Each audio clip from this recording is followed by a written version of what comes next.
Hi guys, welcome to the research solutions. मैं हूं doctor Renu best. Guys, आज के इस दूसरे वीडियो में हम ये डिस्कस करेंगे कि अपने पीएचडी में एनरोल होने से पहले हम पीएचडी का रिसर्च एरिया या टाइटल और टॉपिक कैसे डिसाइड करें। जब आप लोग एनरोल होने जाते हैं अपनी पीएचडी में या जब एनरोल हो जाते हैं तो उसके बाद आपको ये बहुत सारी कन्फ्यूज़न रहते हैं कि रिसर्च एरिया क्या रखें, किस टॉपिक को सिलेक्ट करें पीएचडी करने के लिए। तो गाइस, इन सारी चीज़ों को साइड करते हुए मैं आपको एक मोस्ट इम्पॉर्टेंट बात बताऊंगी। वो ये है कि बहुत सारे लोग पूछते हैं दूसरे से कि कौन सा हमारा रिसर्च एरिया होना चाहिए, आप प्लीज़ हमें बता दीजिए हमारा रिसर्च टॉपिक क्या होना चाहिए। तो गाइस, सबसे बड़ी गलती यहाँ पर यही है क्योंकि आपका रिसर्च एरिया आप ही डिसाइड कर सकते हैं, कोई और डिसाइड उसको नहीं कर सकता है। ऐसे रिसर्च एरिया में 4 साल टिकना पसंद करेंगे जिस रिसर्च एरिया में आपका इंटरेस्ट है या जिस रिसर्च एरिया से आप कनेक्टेड हैं। आप ऐसे एरिया में बिल्कुल भी काम करना नहीं पसंद करेंगे जहां पर आपका बिल्कुल इंटरेस्ट नहीं है। उसका रीज़न ये है क्योंकि ये जर्नी खुद में ही बहुत आसान जर्नी नहीं है और ऊपर से आप कुछ ऐसा एरिया सिलेक्ट कर देते हैं जो आपका इंटरेस्ट का ही नहीं है, आप कनेक्ट ही नहीं करते उस टॉपिक से, तो आप इस जर्नी को उतना स्मूथली नहीं कर पाएंगे। अब मैं आपको यहाँ पर बताती हूँ केस नंबर 1। केस नंबर 1 में स्टूडेंट बहुत ही ज़्यादा क्लियर है, उसको इस गाइड के अंडर पीएचडी करनी है, उसको इस टॉपिक पर पीएचडी करनी है। ये उन केसेस में रहता है जब स्टूडेंट ने सेम इंस्टीट्यूट से मास्टर्स किया हो और वो वहीं पीएचडी में एनरोल हो रहा हो। इस केस में ही वो इतना ज़्यादा क्लियर रहता है और इनफैक्ट आप कम्युनिकेट कर सकते हैं अपने पर्टिकुलर गाइड से जिसके अंडर में आप जाना चाह रहे हैं, एक ऑफिशियल ईमेल लिखकर या पर्सनली मिलकर भी, क्योंकि कई केसेस में मैंने ऐसा देखा है। ये सब डिपेंड करता है आप उस पर्टिकुलर पर्सन को कितना जानते हैं या वो पर्टिकुलर पर्सन आपको रिसर्च उनके अंडर में करवाने के लिए कितना ज़्यादा इंटरेस्टेड है। तो गाइज़, आप यहाँ पर चाहे जितना भी क्लियर हो, लेकिन मेरा मानना यही है कि आपको रिसर्च इंटरेस्ट के साथ बिल्कुल भी कॉम्प्रोमाइज़ नहीं करना चाहिए जस्ट बिकॉज आप किसी पर्टिकुलर के अंडर पीएचडी करना चाहते हैं। एक बार आप उस पर्टिकुलर गाइड को लेके कॉम्प्रोमाइज़ कर सकते हैं, लेकिन जिस एरिया में आप पीएचडी परस्यू करना चाहते हैं गाइस, उसके साथ बिल्कुल भी कॉम्प्रोमाइज़ नहीं करिए। दूसरा केस आता है, वो केस होता है जहां आप अपने रिसर्च गाइड को लेकर भी क्लियर नहीं हैं और टॉपिक को लेकर भी क्लियर नहीं हैं।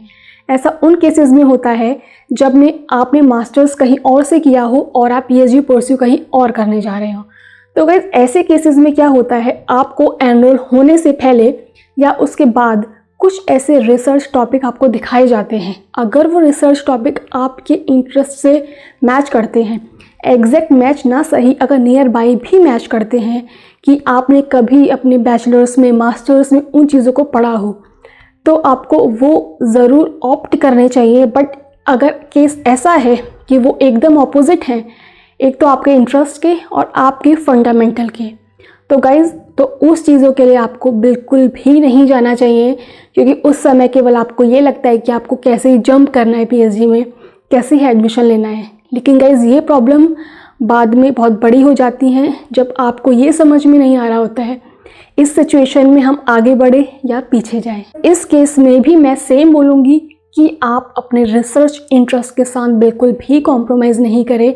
आप इधर नहीं तो कहीं और आप पीएचडी के लिए एनरोल हो जाएंगे, बट अगर आप गलत रिसर्च इंटरेस्ट में घुस गए तो वो इंटरेस्ट आपका लाइफ टाइम साथ रहने वाला है, उससे रिलेटेड आपका फ्यूचर होने वाला है। तो आप उस बड़ी पर्सपेक्टिव पर एक बार ज़रूर सोचिएगा। गाइस, अब जो तीसरा नंबर आता है, मैंने ऐसे केसेस देखे हैं जहाँ बैचलर्स का मास्टर्स का एरिया आपका एकदम डिफरेंट है और आप पीएचडी करने एनरोल हो जाते हैं ऐसे एरिया में जो दूर दूर तक आपके उस फंडामेंटल से मैच बिल्कुल नहीं करता है। गाइज, ये रीज़न और ये केसेस वहाँ अराइज होते हैं जहाँ आप सिर्फ ये सोचते हैं कि आपको पीएचडी की एक डिग्री चाहिए। गाइज, बिलीव मी, ये जर्नी बाद में टफ करने से अच्छा है पहले सोच लिया जाए प्लस पॉइंट्स और माइनस पॉइंट, तब इस पर आगे बढ़ा जाए, क्योंकि पीएचडी के इनिशियल ईयर्स में ही आपको ये सर्च आउट करने में टाइम लग जाता है कि आपका टॉपिक आखिर है क्या, आखिर आपको इसमें करना क्या है। ये मैं उनकी बात कर रही हूँ जिनका बैचलर और मास्टर उनके पीएचडी एरिया से मैच करता है। जब उनको इतना ज़्यादा टाइम लग जाता है तो आप सोचिए, अगर आपका फंडामेंटल उस पीएचडी एरिया से बिल्कुल भी मैच नहीं कर रहा है तो कितने साल आपको लग जाएंगे वहाँ बेस बनाने में। बेस आपने एक बार बना भी लिया तो आप ग्रो कब होंगे उससे। और समहाउ अगर आपको पीएचडी आपके अवॉर्ड हो जाती है, आई होप आपको हो जाए, बट उसके बाद सोचिए आप क्या आप उस एरिया में उतना ग्रो कर पाएंगे जितना ग्रो आप उस एरिया में कर सकते हैं जिसमें आपने बैचलर्स किया है, आपका मास्टर्स किया है। तो गाइज जस्ट एक नेम के सेक पर कि you are going to enroll in PhD, ये थॉट माइंड में मत लाइए, क्योंकि इट इज़ लाइक अ कुआं, it is really like a कुआं। सो अगर आप उस कुएं में जा रहे हैं तो think about it, because it is going to take a lot of your energy. तो वहाँ पर एक कन्फ्यूज़न की स्थिति से अच्छा है इन सब पॉइंट्स को पहले आप सोच लीजिए, फिर आप एनरोल होइए अपने किसी भी पीएचडी कोर्स में। तो टॉपिक सर्च करने का और अपना रिसर्च एरिया डिसाइड करने का एक ही मूल मंत्र है, आपका किस एरिया में इंटरेस्ट है, प्लस आपको किस एरिया की नॉलेज है और आपने किस एरिया के सब्जेक्ट्स पहले पढ़ रखे हैं। तो totally your interest and your command on that particular subject. तो गाइज़ ये था आज का वीडियो। अगर आपको ये वीडियो पसंद आया हो, लाइक करिए, कमेंट करिए, शेयर करिए अपने उन सारे फ्रेंड्स के साथ जो पीएचडी में एनरोल होने का सोच रहे हैं या जो फ्यूचर में सोच रहे हैं कि उनको रिसर्च एरिया में जाना है। और गाइज़ इस चैनल को ज़रूर सब्सक्राइब कर दीजिए।